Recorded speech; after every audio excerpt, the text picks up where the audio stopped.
I pledge allegiance to the flag of the United States of America and to the republic for which it stands, one nation, under God, indivisible, with liberty and justice for all. Roll call. Chisel. Here. Bell Richard. Here. Carlson. Here. Luce. Here. Lohr. Here. Rustad. Here. Johnson. Here. I'd like to introduce Betsy Fawcett, who is the student body president at Luther College. She's filling in for Corey tonight, and so maybe at the end of the meeting she can tell us a little bit about herself and some concerns about city and Luther. So do we have a motion for approval of the agenda? I'll make a motion. Motion by Carlson. Second. Second by Rustad. Roll call. Carlson. Aye. Rustad. Aye. Johnson. Aye. Luce. Aye. Bell Richard. Aye. Chisel. Aye. Lohr. Aye. The agenda has been approved. With the public comment, Nikki is going to tell us about the chamber business and the request for the $16,000, which is later on the agenda. Thank you. I have distributed some information, some of the pieces that we have recently put together. We've got our new city-county map that has come out that we have created 15,000 pieces of this. Cities on one side, counties on the other. I know a lot of people are still thinking they can go electronic with everything, but once they get here in GPS in the valley, these are pretty crucial documents because GPS has sent them all over the county to try and get downtown. So very popular item that we have, and we are very proud to have brought this in-house and are now printing everything from the top down with all local producers. So we're very proud of this piece, as well as our relocation folder. This is typically filled with a lot of information that we give to people who are moving to the area. And I didn't put all of that information in just to kind of save some paper. But these are two pieces that we have, and you received the community reference guide at the budget meeting a while ago. And I did just do a breakdown so you have it for future reference when you have some downtime and want to read some material. It just kind of goes over everything that we've kind of been doing and things that we work on within the organization throughout the year. But I did create just a one-page document because that's what I was requested to do. And I thought maybe this year, instead of trying to break out different things by numbers and things like that, I would just go through the year and kind of show some of the things that we've worked on and what we've done and accomplished, and that's in front of you. Some different things that we've done this year. First and foremost, we've created our succession plan. We are currently in the process of hiring that position, so within a couple of weeks we'll be able to make that announcement, and that transition happens at the end of this year. With me tonight is Christina Wilchin, who is our Director of Operations too, so she's getting a feel for how this goes, so I don't have to do it next year. And also a couple of things that we have, some different presentations and things that we've brought in. We've brought in Glenn Shepard to be the manager that other managers envy and bosses can't wait to reward. So a little bit of that employment training that we have been able to do. We have also, through our flood relief program that we had, being flexible, we've been able to raise $90,000 towards flood relief. So we'll be distributing those funds back out here in mid-October. So we really appreciate the efforts that the community has done in supporting that because it's been phenomenal. And unfortunately, the stack of applications is pretty phenomenal as well. So there's a lot of need, but $90,000 is fantastic contribution, and so we're proud to be behind that project as well. We also, with changes in overtime, we've provided presentations on what that means for small businesses and how they need to accommodate those overtime laws. We had a couple of different ones from the Department of Labor, one that was specific towards restaurants, and then we also had others that were open in general to the public. So had a lot of great participation in that as well. And we also launched our third Leadership Decorah program with 12 students in it. It is actually full, and we're very proud of that program, very excited to be kind of fostering the leadership in our community and in our businesses with different participants. As well as we just kicked off our first YP event as well. So we're bringing in the young professional group again and really trying to create a network of inclusion for the community members so people can come here not just for a job but for the community as well. So those are just some highlights of some things that we've kind of accomplished throughout the year. Welcome any questions that you would have for me at this time. I do want to say I have had the question, City Council representation on the board. We have reached out to City Council members, and because of scheduling and things like that, I'm just requesting now a volunteer and appointment to the board. So we welcome that. We meet on Fridays at noon and appreciate having that seat filled for the City Council as well. Questions? Any questions for Nikki? No, what I'd like to see us have on our next agenda, our next meeting, an appointment to the Decorah Chamber of Commerce. Sure. I'm not asking to do that myself personally, but I just think we need to get it on the agenda Sure. to get somebody appointed. Sure. Any questions for Nikki?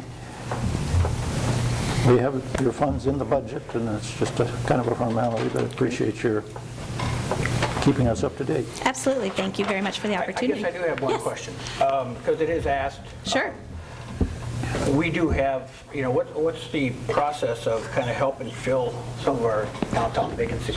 Because that is, people do ask, and Absolutely. we have a number of vacancies.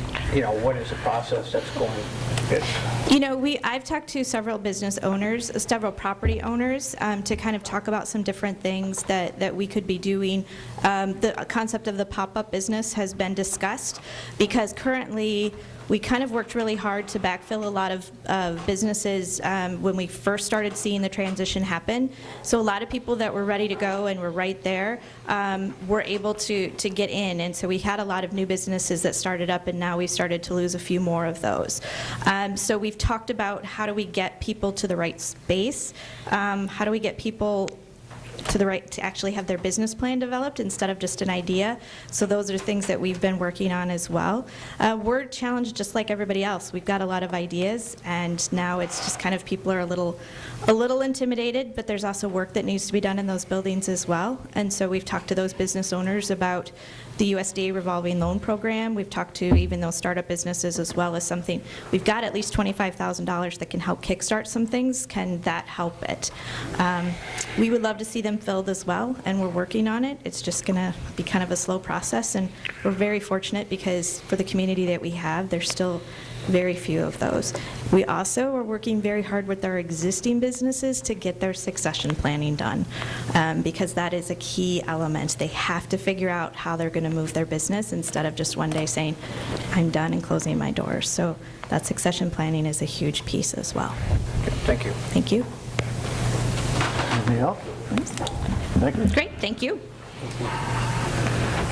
And Kim Powell, you're here for the Humane Society. Kim, the floor is yours. And again, this has been in the budget, but we'd like to know what you're going to do with it. Okay.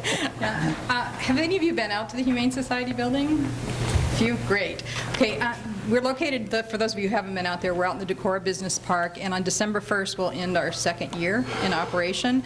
And many of you probably know there was decades of talk about an animal shelter being built in Decorah, and so we're thrilled that we're now concluding our second year in operation.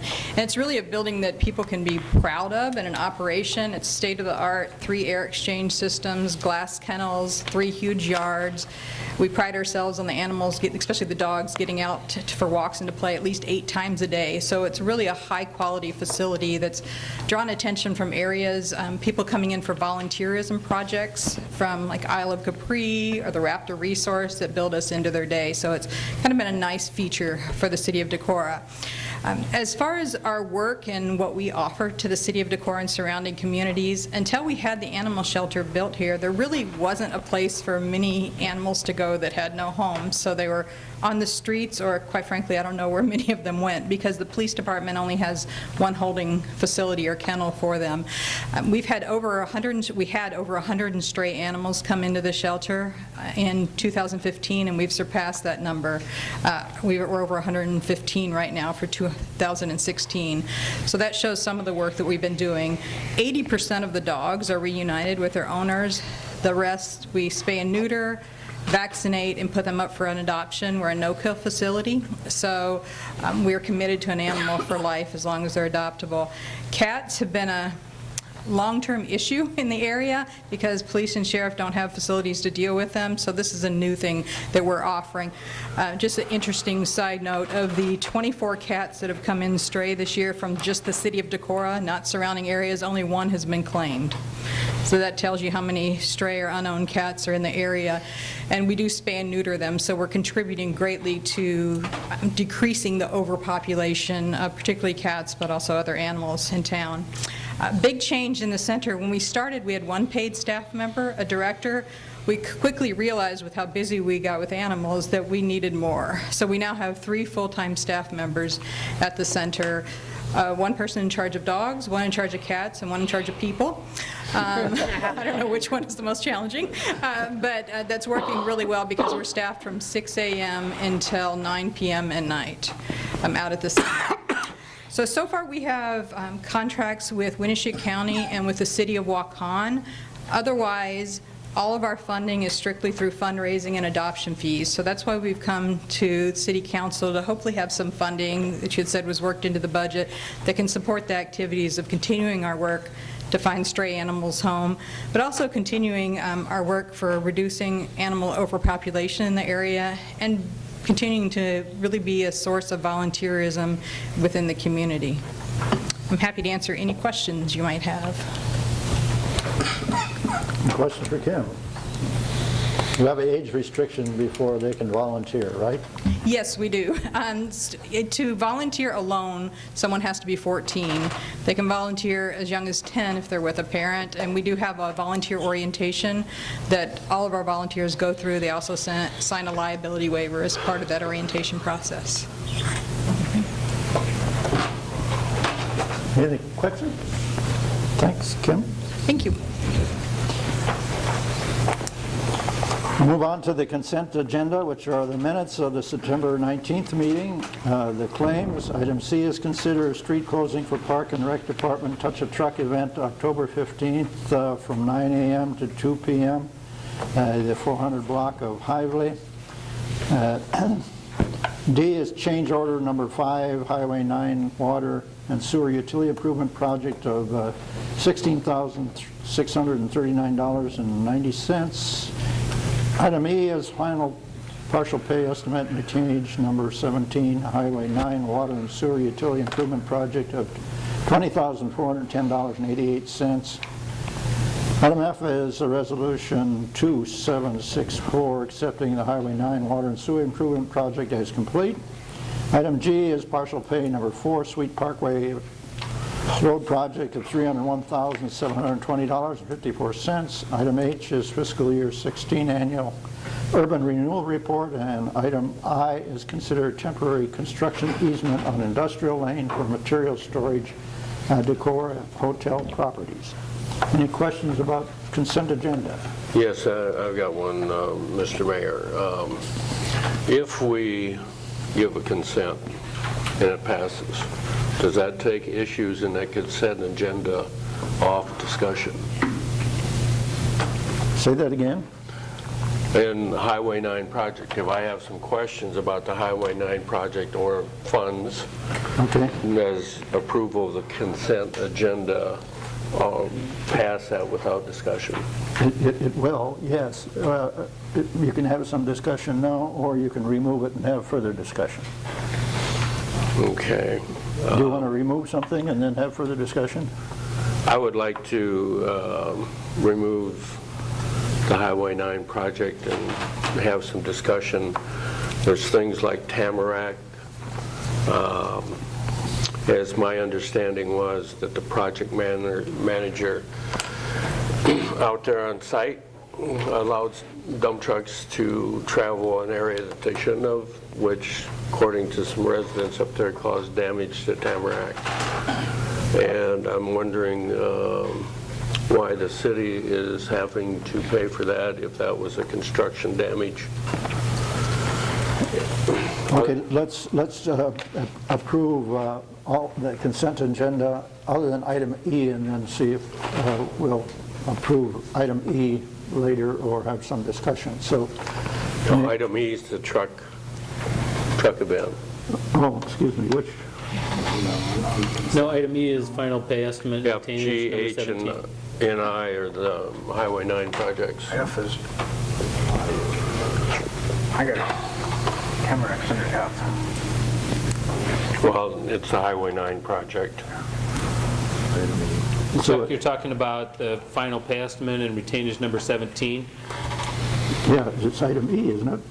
E? Well- E is in Edward? There's, okay, that's Park and Recreation on my agenda. P. You have it from tonight, Chuck, you have it tonight's agenda here.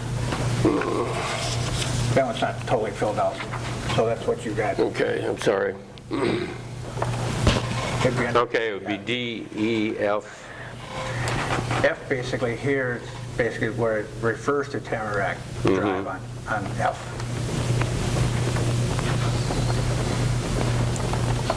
So which one do you want removed here? Well, or maybe I can answer the question. The $7,000 for Tamarack Drive is being removed from the retainage. So the contractor is not paying that amount. That amount is being set aside to pay for that work in the spring. Okay, but why are we paying for it if it was construction damage that was supposed to be It's supervised? being taken out of the retainage of the project. Well, yeah, but it's still, the city pays that money. No, it's Okay. taken off. It's taken off. It's taken off the retainage. Okay, the retainage, explain to me again? We retain, 5% of every pay estimate all through the entire project. So from pay estimate number 1 all the way through this one, we retain 5% just for situations like this. Okay. Things come up through the project or at the end of the project, so that we've not released every amount of money through the way. We retain some leverage. So I take it they will have to pay for that because we aren't paying for it? We're taking that amount out of there and we'll set it aside so that we can close the project today, because that Tamarack repair work won't happen until spring. Well, I then we'll have that understand it money. won't happen until spring, but who, in the We'll final... pay it, but we'll have funding from the contractor in the retainage amount to pay that in the spring.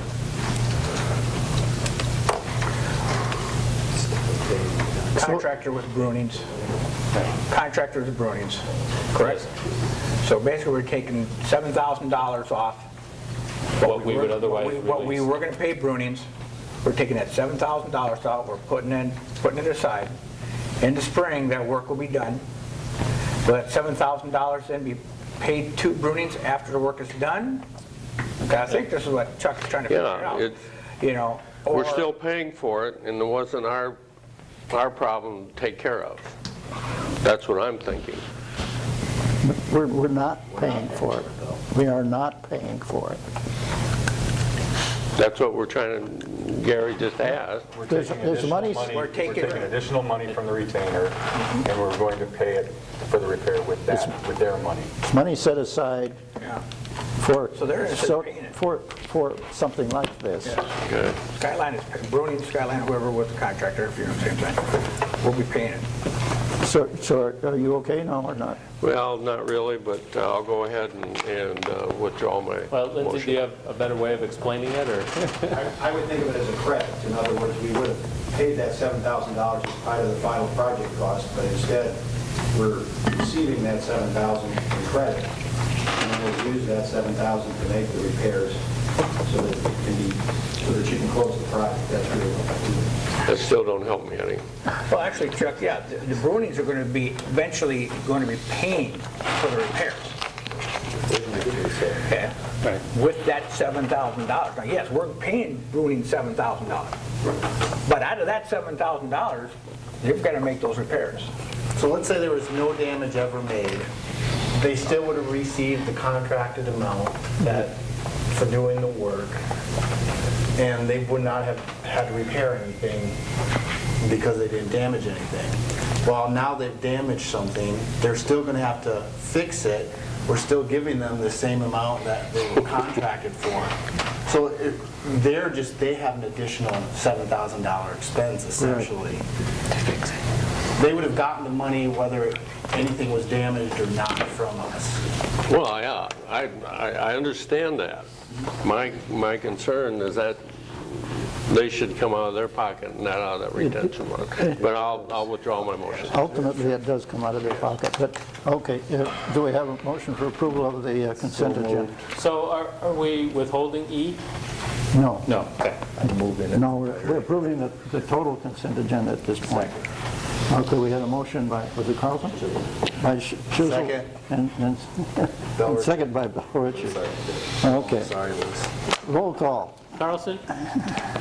Chisel. Aye. Oh, sorry. Andy's over there talking. So. Yeah, it's Andy's fault. It always is. All right, Chisel? Aye. Bell Richard? Aye. Carlson? Aye. Luce? Aye. Lohr? No. Rustad? Aye. Johnson? Aye. Okay, approved, a one dissenting vote. Okay, discussion and possible action on the budget request from Decorah Chamber of Commerce, which is the $16,000, and we had our report. So do we have I'd so move. a move by Luce? Second. A second by Carlson. Any further discussion? Roll call. Luce? Aye. Carlson? Aye. Bell Richard? Aye. Chisel? Aye. Lohr? Aye. Rustad? Aye. Johnson? Aye. Okay, that's approved. Then we have a discussion, possible action, and budget request from Northeast Iowa Humane Society for $2,400. Move for approval. Second. And that was made by Johnson, was it? Good enough. Second by Luce. Okay. Roll call. Johnson? Aye. Luce? Aye. Carlson? Aye. Bell Richard? Aye. Chisel? Aye. Lohr? Aye. Rustad? Aye. There are too many motions here, especially when we're here on this year. Okay, consider resolution 2762 authorizing and approving the issuance of a $900,000 general obligation fire truck acquisition note, and some explanation, I guess, and where we're at on this, Chad? So this is the final closing statements from Dorsey and Whitney, our bond counsel, regarding the purchase and acquisition of an aerial fire truck. We're anticipating that we can get to closing with bond counsel on or about October 14th, although they tell us that's kind of pushing it a little bit. We'll do our best to expedite. And then just to remind council from previous action, we have two banks locally that are participating in the general obligation notes of $900,000. Decorah Bank and Trust and Current Brothers will split that amount to the city at 1.5%. So this action just closes the documentation. Okay, do we have a motion for resolution 2763? So moved. Moved by Schizzle Second. and second by Lohr. Any discussion? Roll call. Chisel? Aye. Lohr?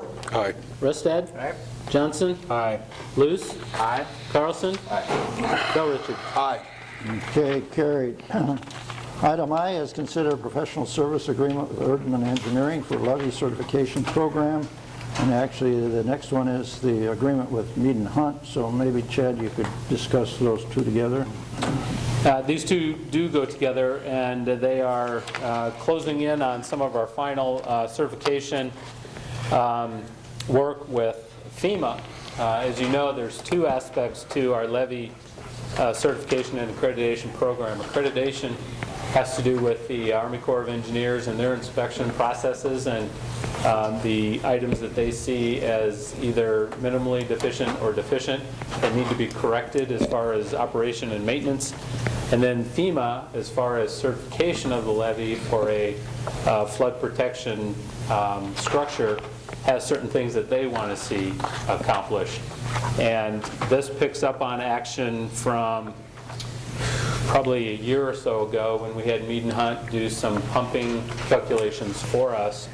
Those pumping calculations came back with some questions that FEMA wanted to continue to explore.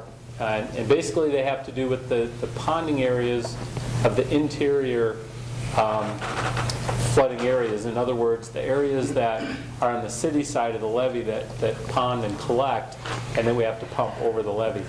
And so FEMA wants to know that we can adequately handle the pumping with equipment, response time, and where that water goes. And so they require certain pump modeling. And that's what this proposes with Mead and Hunt. Some work for the left side, some work for the right side, and then the corresponding professional services agreement with Erdman Engineering to help facilitate some of that, provide some additional information. There will be one other final action that we'll bring back when all that pumping modeling is complete, and that will be the wrap-up and final submittal to FEMA, which Mead and Hunt would prepare for us as well. We'll bring that back when we're sure that the work is all done. So those are the two actions that are in front of you this evening, and the dollar values are in your background notes. Any questions about the Erdman Engineering certificate levy? I had a question in terms of the 25 to 40. Is 2,500 for one side and 4,500 for the other side? Apologize for having to use a range. The question on our end is how much information Mead and Hunt will need as they begin to get into refining the model. So what I'm saying is for both levies together, the two left and right, something between 2,500 and 4,500 is what we expect. And that's based on the work we've done with them to this point and the number of questions we've had on the initial pumping study. I'm trying to estimate from that on that basis. So you're not taking the right levy and left levy of M&H, the total's 26,280, and taking your 12% of that to get your range? No, my range is more based on anticipation of the tasks that we're going to be working on in information. So what I really look at is the information we have to generate. They'll ask from us the city's information on the piping systems that deliver the water to the ponds. So that's really what our work is about. When we provide them that piping system information, that's what the model takes into account as to how fast the water gets to the ponds. And so we send them the initial information, and then we allow them to model and keep asking questions, and we keep refining until we get a pump scenario that will work. That's kind of what the range, but they may have to do one iteration, they may have to do two. That's kind of what we're trying to cover with the range from 25 to 45. So I'm uncertain why we're approving the expenditure before the work is done. Can you help me with that one? Chad or anybody? Well, Erdman's given you a range of $2,500 to $4,500 for left and right work in a professional services agreement, based on what they anticipate is coming from Mead and Hunt. You could ask for not to exceed $4,500.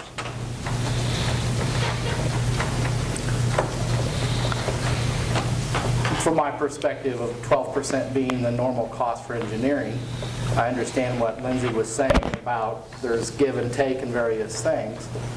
But if we're basing our engineering fees upon what we're used to, 12% is only $3,400. I'm sorry, I missed the 12% association. So the typical estimated percentage we use in construction projects would be somewhere between 12 to 18% in that range. We commonly use 12 to 15. This as a study, as opposed to a construction project, and it comes out in different ways. So that the percentage, as a rule of thumb, doesn't really do much good. In other words, my percentage is based more on a project cost. When we do that, this percentage has nothing to do with Mead and Hunt's number. I see that. Completely separate tasks, so they're different in how they That any construction project that we design, we typically can estimate based on the percentage of the construction value approximately what our fees may be. This as a study instead of a construction project at a different starting point. Other questions, or you want to make a motion here? I don't like the idea of the $2,000 range as being appropriate to approve. You want to put limits on this, or? Is there a reason it needs to be approved right now? That was my original question, is why we're approving it before the work is finished? Well, you're authorizing them to proceed with the work. So if you don't approve one or the other of the professional services agreement, then you don't authorize them to do the work. If you'd like us to come back with something more concrete, we can certainly do that. Well, I don't have any, I mean, Lindsay's talked about the number of hours it takes to do studying is different than being based on a physical construction mode. But I don't have anything of knowing, what does an engineering firm use? 80%? 5% when they're doing study work? To me, study work is related to calculator, computer, pencil, desk, and seems less involved to me, the layperson, than having to figure out the logistics of construction and various things. Construction is 12 to 18, I understand, but I don't have any figures as to what the range is for study work other than $2,000. And so I'm left wondering what in the world, why such a nebulous? I understand it's by time, but I don't have any figure to understand, okay, $4,500, if it's 500 hours and I divide, I get a sense of what they're valuing their time at to do the work. Right now, I don't have any sense of what we're paying to do the work. And so I'm skeptical, I guess is my reason.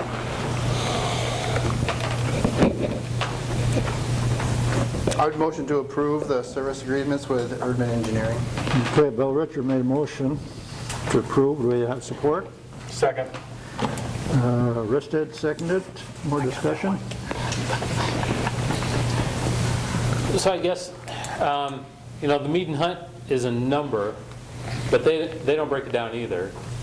I mean, it's that amount for their firm to do the work, and there may be different principal engineers or CAD technicians or surveyors working, so they're all at different rates and would have different amounts of time in the project.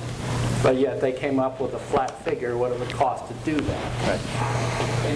Chad, they do have some summary of how they come up with their number. I should make sure that we don't tell you the wrong thing. There is some breakdown. My struggle is that if I send them my initial information and that's all they need, I'm in the $2,500. I'm at the low end of what I'm doing. If they need several different iterations of help from me, then that's where my fee, it's just the amount of time that I take to help them with what they're asking for. There isn't really a percentage that you can do, I don't think, with the studies, because the study, for example, this is the second or third phase of the original study. We're progressing, and Des Moines had an article in the paper on Sunday about their electric accreditation, and their study was $800,000. Well, I'm nowhere near that because the size of our project. Other discussion? Roll call? Bill Richard? Aye. Rusted? Aye. Johnson? Aye. Luce? No? Carlson? Aye. Chisel? Aye. Lohr? Aye. Okay, motion carried, one dissenting vote. Item 10 is consider the services, professional service and meet and hunt for levy certification. Move for approval. Second. Motion by Johnson and seconded by Lohr. Any questions about this? Roll call? Johnson? Aye. Lohr? Aye. Chisel? Aye. Bill Richard? Aye. Carlson? Aye. Luce? Aye. Rusted? Aye. Okay, that's carried. I just want to clarify, some people don't know what is the right side or the left side of the levee. The way to remember that is the way the water flows, or if you're going down with a canoe, you're sitting in a canoe. So your right side is the right side of the levee, the other side is the left side. Left side is a lot of bluff, the right side should cost more than the left side. So just for clarification now. Okay, we're down to ordinance 1189, ordinance amending chapter 12.2 in the municipal city code by respecifying, sidewalk display regulations and location for the city of Decorah. This is third and final reading. I'll make a motion to approve third reading of ordinance 1189. Okay, motion by Rustad Second. and second by Lohr. Excuse me. Any discussion? Yeah, I second this, and I think I moved it last council meeting. I have been running into a question, and I've walked downtown now and looked at it. It seems to be elderly people don't like to walk on the red decorative part of the sidewalk, which is counted in this, because they say it's slippery when it's wet. I'm just taking what people have told me, and I'm just mentioning it, even though I second this for the third reading, and they're wondering why that is counted in the 10 feet. It's a sidewalk, but I can, after walking Water Street, it is smooth and it does tilt somewhat, so if it does get wet, I think they might have a point, just for information to the council on that. Okay? Has anyone measured if the flat metal underneath T-box is within the 5 feet, or if it sticks out past 5 feet? They've taken a square tube and gone to a flat metal. I've been up there since the day that was converted. Well, after this is passed, if it passes, and we can measure that, and if it's out of or longer than 5 feet, they will have to shorten it up, or they will be fined up to $250 a day. That's a long fraction. They could stabilize that by putting it on the other side too, as far as that goes. I think it is on both sides already. Yeah. Oh, is it? Yeah. Well, again, having the owner of that situation say he intentionally violated the ordinance, I'm skeptical that 5-foot ordinance is going to cause him to change his attitude. Well, when he gets a bill for $250, probably gets fined up to $250 per day, I think he's going to probably want to change that. And are you saying that then we'll be active in enforcing this ordinance? Yes. I would agree with that, Gary. Yes. I will be very much in favor of doing the enforcement of that. Because I asked during the process of having this forward if a letter had been sent to T-Box, and they said yes, and I said, well, when do the fines start? And I was told that there isn't support for that. Well, there will be support for that after this is passed. Well, it was already in violation to the current reading, is what I'm saying. And I heard that there wasn't support to start the violation process and the fines. So I'm hoping that we'll be consistent, if this is approved, in paying attention to the enforcement of the ordinance.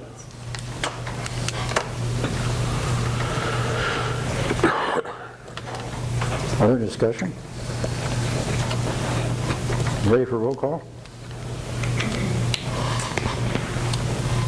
Rusted? Aye. Lohr? Aye. Chisel? No. Bell Richard? Aye. Carlson? Aye. Luce? No? Johnson? Aye.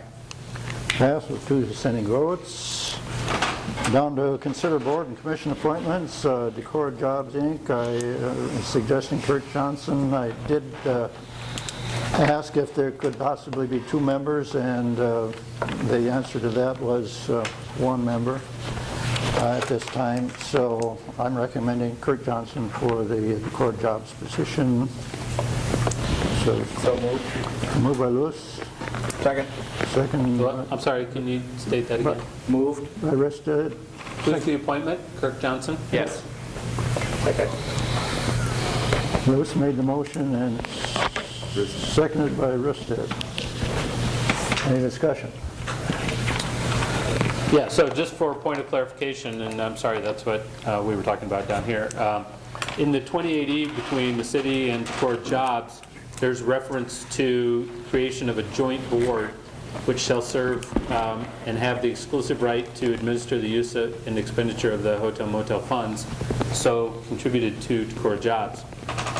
In the second paragraph, that joint board, the administration and use of the hotel motel funds and all undertakings contemplated under the terms of this agreement shall be administered hereunder by a joint board consisting of the executive committee of Decorah Jobs and 2 representatives from the city council for the city of Decorah.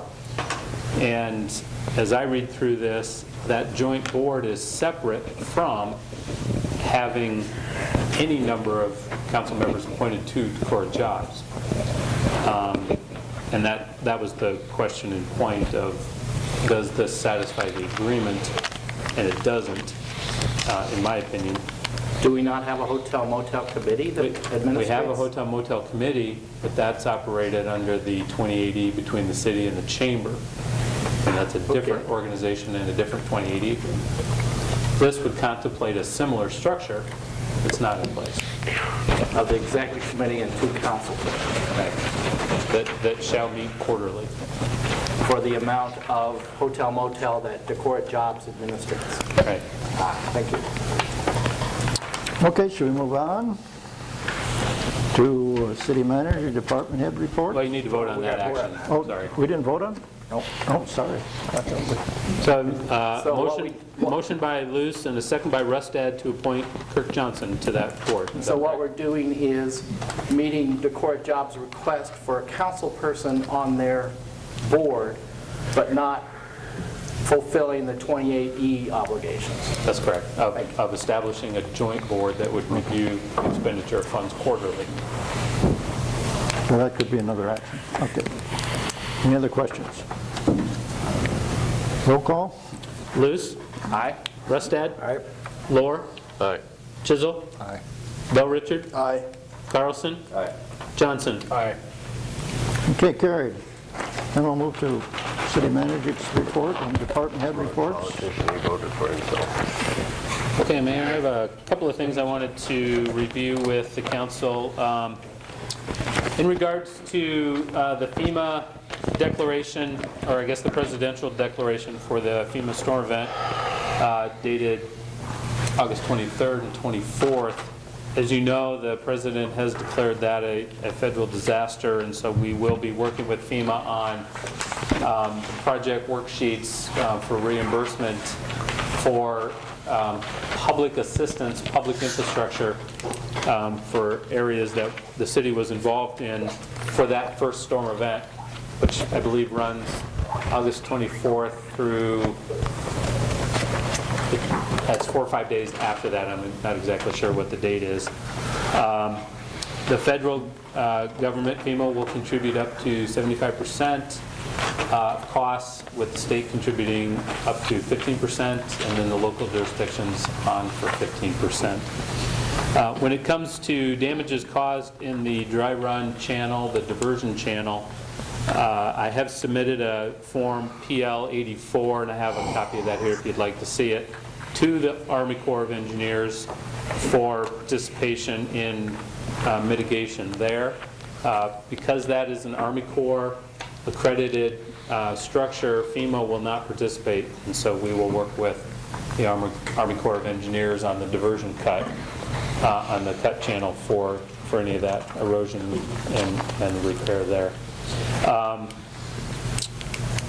I did want to note that the telecommunications utility is having a work session tomorrow at 5:30 here in this room, and you're invited, as is the Decorah Metronet Board. And what the telecommunications utility is looking for is just some discussion on strategic planning, goal setting, they'd like to kind of look at the project of forming a telecommunications utility with the end in mind, some bigger out-of-the-box discussions as they kind of work backwards and formulate an RFP for the feasibility study. They have met with at least one or two vendors. They had a vendor in HR Green represented at their last meeting, talked about some issues and pitfalls when they develop an RFP for the feasibility study. But they really, through some of that process, they need some community visioning. They need some insight as to what this is all about. And so they want to hold a work session tomorrow. You're invited. There may be a Metronet 101. We talk about what the Metronet means, what the Metronet brings to the table at that same time. So if you're available, I know it's a short response time there, but that'll be here at 5:30 tomorrow. And then I wanted to give you just a quick overview of the Board of Adjustment, some of the work that they've done over the last year. And I wanted to bring this information to you as an update because over the course of either the next 2 or 3 regular council meetings, I'll be bringing the residential tax abatement applications to you for certification so that we can get those certified to the county assessor before January 1. And I'd like to try to do that at least by November. In case there are any issues, we would still have time to react to that. Those tax abatement certifications need to be made to the county assessor before he makes the tax determination on January 1. So Board of Adjustment over the course of last year, first of all, they've done a couple of things to streamline or more formalize their application process. They're trying to adhere more to the 4 hardships as defined in state code and city code for the granting of a variance. And so they've taken their application and they have enumerated those 4 bullet points on that application, and they expect that each and every applicant will address in narrative form all 4 of those questions before they will consider an application complete. They also moved their meeting times to the second Monday of the month. So they're not running up against you folks as they had done over the last couple of meetings. So they now meet on the second Monday at 5, which really actually works well because that's when planning and zoning meets. And so if there's ever an opportunity to have those 2 boards combined, they're meeting on the same night. So, but through 2016, the board had considered to date 17 applications. They've denied 1 of those. Out of those remaining 16 applications, 2 of them were for room additions, 5 of them were for garages, and typically those are your accessory building or detached garage structures. There were 3 houses, 1 commercial property, which actually was our hotel. There was 1 solar project, and that was the one that was denied. There was 1 shed, 2 fences, and 1 sign project before them. So there continues to be a lot of activity there, and I thought it was just good that you kind of aware of what's going on with the Board of Adjustment. We'll keep you up to date on any more of that as it comes. So with that, that's all I have. Thanks, Chad. Yeah. I have a question for Chad. With the flood, where's our city limits on the west side of the cut, on the west side of 52 in the cut? Because there's a lot of ground was washed out there. Is that in the city limits, or is that? Well, most of the cut's not in the city limits, but it's a city structure. So we're going to be responsible for repair and maintenance of the diversion channel, even though it's not in the city limits. So on the west side of that cut in there, all that ground, is that Holland's? No, that's part of the diversion channel, and that's our responsibility. So that's our responsibility there? That's right. Okay.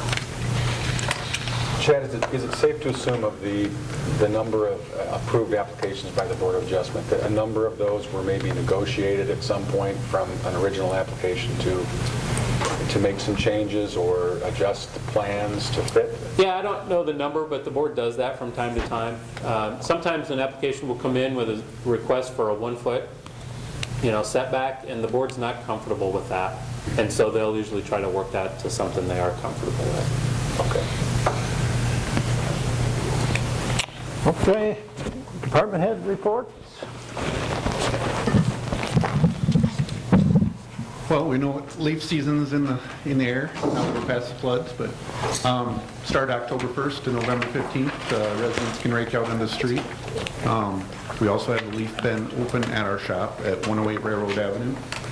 And then we're going to have the compost site open from 8 till 3 every day, and then our normal hours till 7 on Wednesdays and noon on Saturdays. And this year, we're going to try to do a little different. We're going to have a schedule. Part of that time, we're going to do a week in each ward, and I will give that information to the media and put it on social so that everybody knows when we'll be in their neighborhood.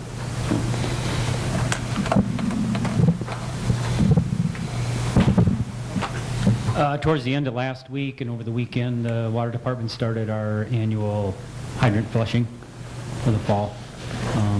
Doing our typical service and the hydrants and flushing the mains just to move some fresh water and clean out the mains and everything else. So residents might experience a little bit of rusty water every now and then. We'll probably be in the process of that for the next 3 weeks.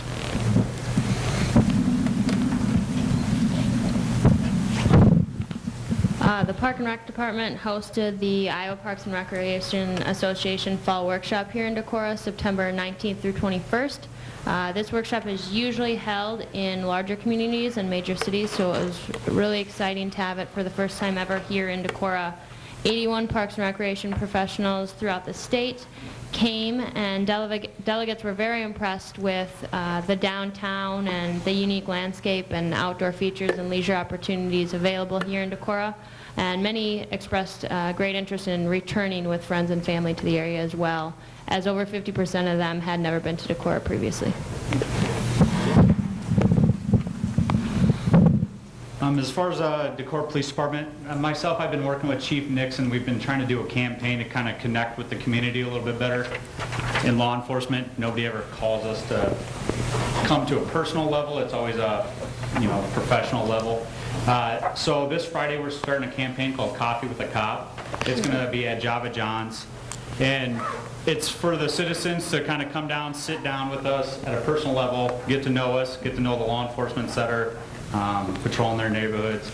And if they have any concerns or like to talk to us about stuff, we'll facilitate that too, but a lot of it's just to get to know us. Like I said, we're going to start at Java John's this Friday. Our hope is to go to all these different communities, or not communities, coffee shops or places of business, different dates, different times, because not everybody can be there on Fridays at the times that we're going to do it. So try to make sure everybody has that chance to come sit down with us if they'd like to. So this first one is going to be this Friday at 2 o'clock from 2 to 3:30 at Java John's. And then as far as afterwards, we don't have a spot set for that one or how long it's going to be or the time it's going to be in between each one, but I think it's going to be periodically through this winter. We're going to make it to, we hope to hit all the places serving coffee. So if we miss one, let us know. And a time that, possibly might work, we're up to suggestions to do that as well. Any other reports? Okay. One of the things I'm asking Dan Bell Richards Committee, the Community Betterment, to have a committee meeting to see what the possibility is of putting the tree board or combining it with Park and Rec, or at least having some discussion on that. Dan has served on tree board, and so I think it seemed logical, and so maybe you'll be able to set up a meeting with your committee to talk about that. Okay, do council members have any? Yeah, with some recent developments, per Chad's newsletter last week, I think we need to have a finance meeting, preferably next Tuesday. That'd be, since Monday night's booked meetings. Perhaps, I'll just check. Okay, so we'll tentatively set it for next Tuesday night at 5:30 here. You're talking the 11th? The 11th, yes. Budget and finance? Budget and finance, yes. Other than that, I have nothing. Okay, Dan, do you contemplate when you might have that meeting, or? I'll talk to Chad after. Okay, good. Nothing this time, Mayor. Anything? Nothing, sir. Anything? Todd, is the east side of the building still open? You still got that open there, that water replacement line? As far as the trench? Yeah. Yeah. We tried to fill it in last week, but we had another water main break on the other side of town. It's still so muddy that we can't move it. So we're waiting and waiting for dry weather so we can start filling it back in again. Well, the reason I asked is after the last meeting, before I went home, I went on the east side, and for the council members here, a lot of us have talked about the settling of the foundation here in this building. But if you go over and look at that hole, you can see this was a landfill at one time. And there's cans and bottles, and in fact, I dug out a couple unique bottles that were pretty neat looking at, but you can see why we're having some problems with City Hall, because that is a landfill, and probably Don was a little boy when that was landfill. But you can see why it might be settling. It wouldn't be good to look at it for your information. And stay out of there. There's souvenirs in there. Yeah. Do you have anything? Just that we'll be having a street committee and a utility committee meeting here shortly after this meeting, so. Okay, great. We'll be needing to have a personnel committee sometime in the near future. I'll consult with Chad about an appropriate time to meet, talk about a number of issues. Okay. And Betsy, maybe you could just give us a little second or two. And Sure, yeah. My name is Betsy Fawcett, and I'm a senior at Luther studying political science and psychology, and I am the Student Senate President this year. I'm new to it all, so I'm the blind leading the blind is what I keep telling everybody, but it's been a lot of fun. And I'm going to try to make it to City Council meetings as much as I can, because I think my big thing with Senate this year is communication with Luther administration, but I think that also kind of moves out into the community as well. We do have a couple things that we wanted to bring up this week. So we have been quite concerned at Luther, and we've been talking about, as a Senate, we've gotten a lot of safety alerts this year, which is something in my time at Luther I haven't experienced. We've had more in this first month of school than I have ever had in my 4 years at Luther. And so we get a safety alert for sexual assaults, we had one for a burglary last weekend, and then any other big safety event on campus. And so the big ones have been the sexual assaults, and those are happening just off campus. And so we're aware of it as students. We're really concerned about it, and we're looking to, I know that Corey Landstrom, our Dean of Student Life, has been working with the police on just trying to figure out a way to get students to feel comfortable to report when they see something that's suspicious, and to give them permission to do that. And we're just kind of hoping that community members also feel that same sense of support to be able to report things that are just a little bit off, because there have been some similarities between all of the sexual assaults that have been happening, or the sexual harassment. So there seems to be a pattern that's emerging, and that's scary. And then obviously we're still working with just as a campus healing after the death of a student. We're talking about that a lot. But on a more positive note, we will be having satellite voting locations on campus, so that's really exciting. We'll be having 2 of those, so students have the ability to vote here in Decorah because they are residents here in Decorah. So that's pretty cool. But we're doing great. And thank you for welcoming me. Well, thanks for coming, and I guess we're ready for a motion for adjournment. So moved. The meeting is adjourned.